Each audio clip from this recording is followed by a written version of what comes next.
La fiche outil numéro 2 des professionnels du tourisme s'intitule « Bien se commercialiser » et concerne l'ensemble des filières. Nous allons donc identifier ensemble comment mettre en place un plan d'action commerciale et donc établir les actions sur le terrain. Bien se commercialiser, c'est effectivement la méthode des 5 C. Tout d'abord, connaître son entreprise et son environnement. Connaître, bien sûr, ses clients. Enfin, connaître son offre. Connaître son prix. Et pour finir, communiquer. Les 5 C. Une fois qu'on aura donc analysé ces 5 points, on pourra donc produire un plan d'action commerciale permettant la mise en place d'actions terrain. Venons-en sur le point 1, connaître son entreprise et son environnement. Cette première phase de travail, c'est en fait de faire un diagnostic de votre établissement.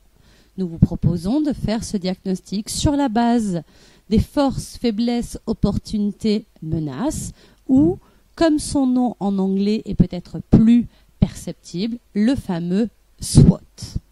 Vous allez donc venir positionner dans les forces, les faiblesses, les opportunités et les menaces, les éléments liés à l'emplacement de votre entreprise, votre produit, l'environnement, la concurrence et bien sûr les clients. Cette première approche, ce premier diagnostic, identifiera donc un peu mieux votre entreprise et votre environnement. L'autre point essentiel, c'est de bien connaître ses clients et donc de l'analyser, cette clientèle. Quels sont les clients que j'ai actuellement? Qui sont-ils? Quelles sont leurs attentes? Quels sont les clients que je n'ai pas, mais que potentiellement je pourrais avoir dans mon entreprise? Pareil, qui sont-ils et quelles sont leurs attentes? N'oubliez pas que dans toute entreprise, les fichiers clients sont indispensables, à la fois pour bien connaître la clientèle, mais aussi pour optimiser vos opérations de marketing. Dans l'analyse de la clientèle, pour bien identifier qui est la clientèle actuelle, ce fichier est donc indispensable.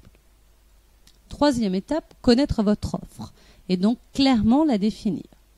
Une fois qu'on a donc défini qui sont nos clients, leurs caractéristiques, leurs attentes, leurs besoins, également leur budget, on va donc pouvoir définir clairement notre offre et donc écrire noir sur blanc les caractéristiques techniques et commerciales de celle-ci et en parallèle faire une identification avec l'offre proposée par la concurrence. La quatrième étape, c'est de connaître son prix, de clairement identifier sa politique tarifaire. Donc d'abord, vous devez avoir une politique tarif claire. Moduler également vos tarifs en fonction des périodes de fréquentation de clientèle. Adapter vos tarifs aux circonstances et notamment par le biais de promotions. Et bien sûr, calculer vos prix de revient. Ce calcul vous permet en effet d'appliquer à la fois la modulation des prix, mais également l'adaptation aux circonstances. Ensuite, bien sûr, il vous faut communiquer. Soignez vos supports de communication, web et papier, avec 3 objectifs. Vous faire connaître, susciter l'envie de vos clients de venir et déclencher l'achat. Pour vous aider dans la réalisation de vos supports de communication, nous vous invitons à consulter la fiche 1 concernant le référencement Internet qui doit vous permettre également de mieux vous identifier. Dans l'action de communication, n'oubliez pas de créer des partenariats, les acteurs et les institutionnels du tourisme. N'hésitez pas à participer aux actions de promotion, que vous soyez présent ou simplement partenaire. Mais regardez également autour de vous quels sont les autres partenariats que vous pourriez conclure pour avoir des synergies commerciales avec d'autres prestataires ou tout simplement créer des produits tout compris. Dans le cadre notamment de la création de produits, nous vous invitons à consulter la fiche outil numéro 11 concernant justement toute cette réglementation relative à la vente de produits touristiques. Une fois que vous avez réalisé l'ensemble de ces 5 étapes, ces 5 C, vous allez donc pouvoir établir votre plan d'action commerciale.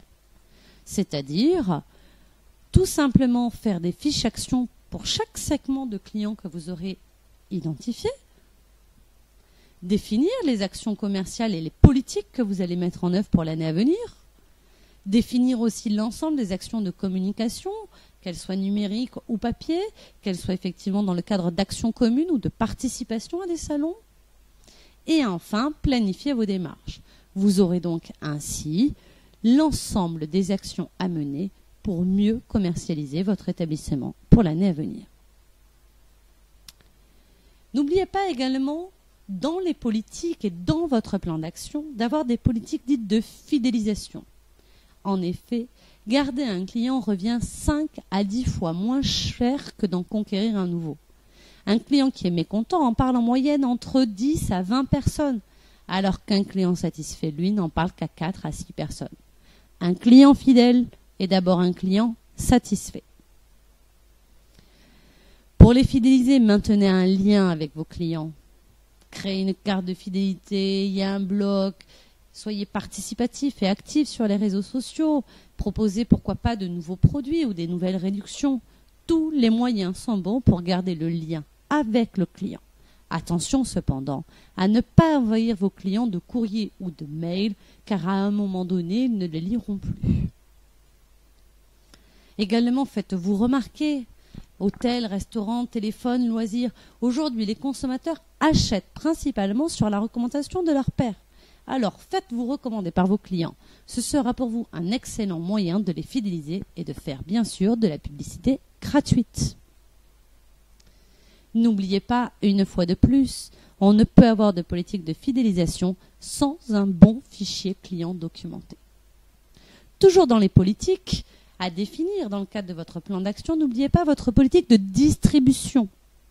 C'est-à-dire comment vous allez vendre votre produit, c'est-à-dire sur quel circuit. Selon en effet tel produit ou tel service, il y a une multitude de possibilités de circuits de distribution. Et souvent, une entreprise va en utiliser plusieurs pour rejoindre différents types de clients ou différentes régions. Par exemple, la vente par correspondance, la vente directe, la vente lors d'événements via des marchés publics, par un intermédiaire, par un distributeur, par Internet. Bref, les choix sont multiples. C'est à vous de privilégier celui qui va être le plus représentatif de votre produit ou de votre service, et bien sûr des coûts et des avantages du circuit et de sa capacité à rejoindre le marché ciblé, c'est-à-dire le client que vous souhaitez capter. En bref, le ou les circuits de distribution choisis viennent principalement répondre à la question suivante: comment allons-nous nous vendre notre produit ?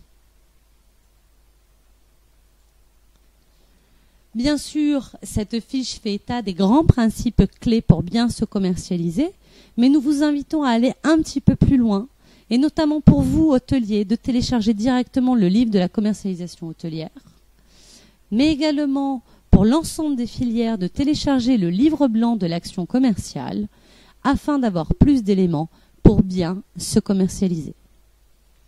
Nous vous invitons également à retrouver l'ensemble des fiches sur le site du Conseil général. Bonne continuation.